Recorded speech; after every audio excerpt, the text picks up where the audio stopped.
this week's show, the Nissan LEAF halts deliveries in Europe, the BUDD concept gets a tentative green light for production, and the voice of Bart Simpson loves her Model X. These stories and more coming up next on 10. Enjoying today's show on YouTube and want to read the stories we're referring to today? Just head to our website at transportevolved.com/TEN, where you'll find today's show notes, as well as links to the latest future car news, buying guides, tech primers, and car reviews. It's Friday, February 5th, 2016. I'm Nikki Gordon-Bloomfield, and we just had our best month ever on Patreon. So if you are one of the 76 people to help fund this and everything else we do at Transport Evolved, I'm sending you air kisses right now. Mwah, mwah. Someone not getting much in the way of air kisses right now is Tesla CEO Elon Musk, or rather, he's not getting any from venture capitalist and blogger Stuart Alsop, who, as we told you on Wednesday this week, found his order for a high-end Tesla Model X electric SUV had been personally cancelled by Mr. Musk. The reason, back in September, Alsop wrote a rather scathing blog post criticising Tesla, and Musk by proxy, over the way in which the official Tesla Model X launch event was held in September. Alsop, who complained about the extra late start, lack of decent food, and late into the night queues for a test drive, had been quite forthright with Mr. Musk over his displeasure. But we've got to admit the way in which he did it, a public post online, didn't win him any friends. Despite his displeasure, however, he went ahead and ordered a Model X, presumably because he loved the car anyway. But when Musk found out, he cancelled Alsop's order and then phoned the VC to let him know. Cue another blog post from Alsop, who says he's now banned from owning a Tesla, and Musk is doing his best to downplay the whole thing on Twitter. Who's to blame? With my mothering hat on, I wear it quite a lot with two teenagers in the house, I think both parties aren't completely faultless and should perhaps apologise and move on. And that's exactly what I'm going to do now in case I attract the ire of Tesla or the many Tesla fans who I know watch the show. And so I'm going to promptly upset Nissan LEAF ones instead. That's because on Monday we brought you the news that Nissan Europe had quietly halted deliveries of its 2016 Nissan LEAF in the middle of January due to a problem with the all-new singing and dancing Nissan Connect EV telematics system. A replacement to the notoriously unreliable CarWing system found in earlier model year LEAFs, the new system was supposed to be more reliable and supposedly offer more functionality than its predecessor. But the new system has a pretty big fault that Nissan's quality control team definitely missed before launch. Namely, a fault which causes the telematics unit to randomly reboot, rendering both Nissan's Connect EV and the car's center console pretty unusable. Given the fanfare attached to the new telematics system and the fact that the LEAF is still the world's #1 electric car, we're pretty disappointed that a gaffe this big has been made by a company promising us autonomous cars in just a few years' time. Still, Nissan says it's trying really hard to fix the problem, and will let you know as soon as it has.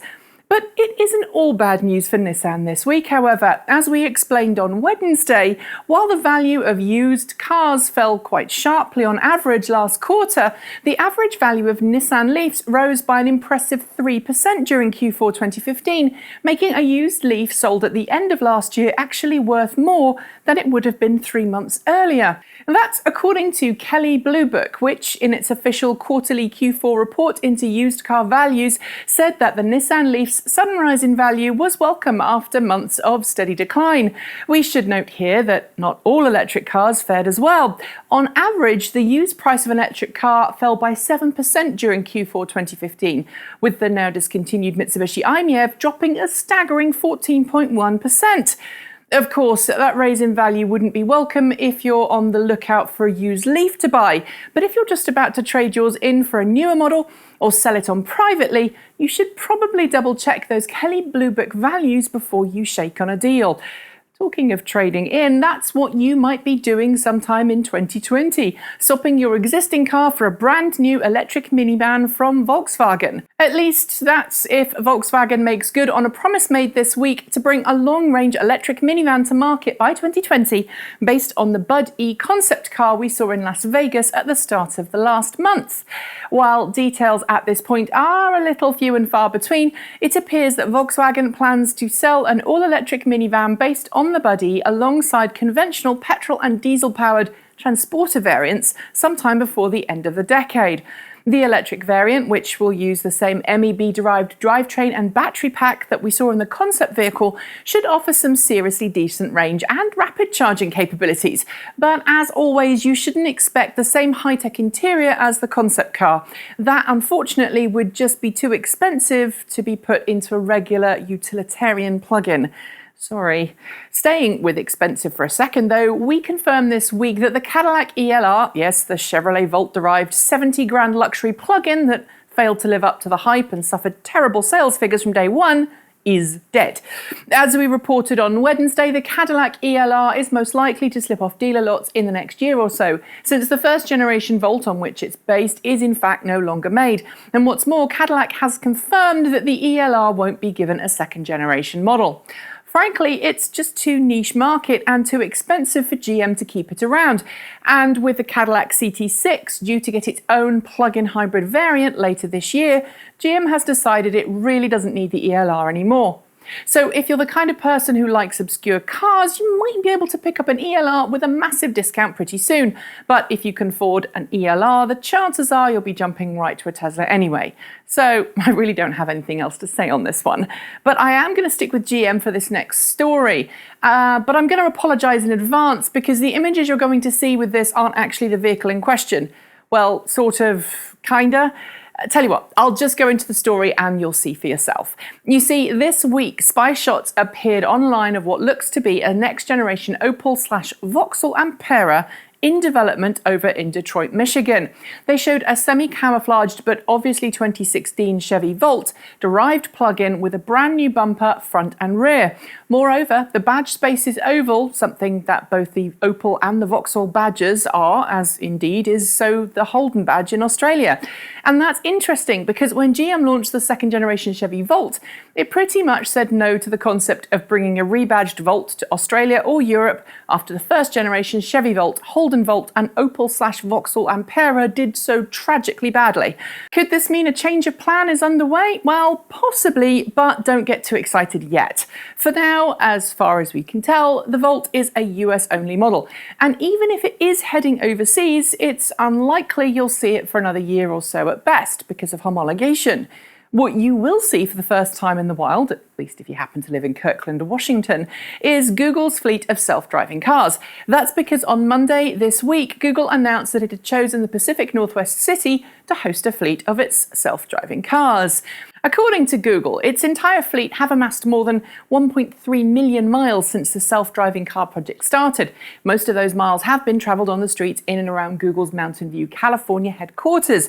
But in recent months, Google has been racking up the miles with its second test fleet in Austin, Texas. While both existing fleets have been doing a great job of teaching Google's autonomous driving software how to drive in a busy suburban environment, neither have been doing a particularly good job at teaching the software about rain because neither the Bay Area nor Austin, Texas gets a whole lot of the wet stuff. But Google says it's establishing a new test center where there's plenty of it, namely Washington State. In addition, the new Kirkland-based autonomous vehicle research fleet will enable Google to test its cars on a whole new set of streets and roads, as well as play with the various different weather problems that the Pacific Northwest gets throughout the year. And that means more driving experience and better software as a result. One company most certainly not interested in autonomous vehicles, at least for now, is German luxury automaker Porsche, which, despite its connection with Volkswagen and Audi, both of whom are developing self-driving cars, said this week that it has no plans to bring an autonomous vehicle to market anytime soon. The comments made earlier this week set Porsche aside from Audi and Volkswagen and its work with self-driving performance cars, as well as companies like Mercedes-Benz, BMW and, of course, Tesla, all of which are investing into autonomous vehicle technology right now. One wants to drive a Porsche by oneself. Porsche CEO Oliver Blume is quoted to having told the Westfalenblatt newspaper on Monday, "An iPhone belongs in your pocket, not on the road." Which, if you don't mind us saying, is kind of short-sighted, especially as Porsche has decided to go down the electric vehicle road by promising its all-electric long-range Nissan e-sports sedan will hit the market in 2018.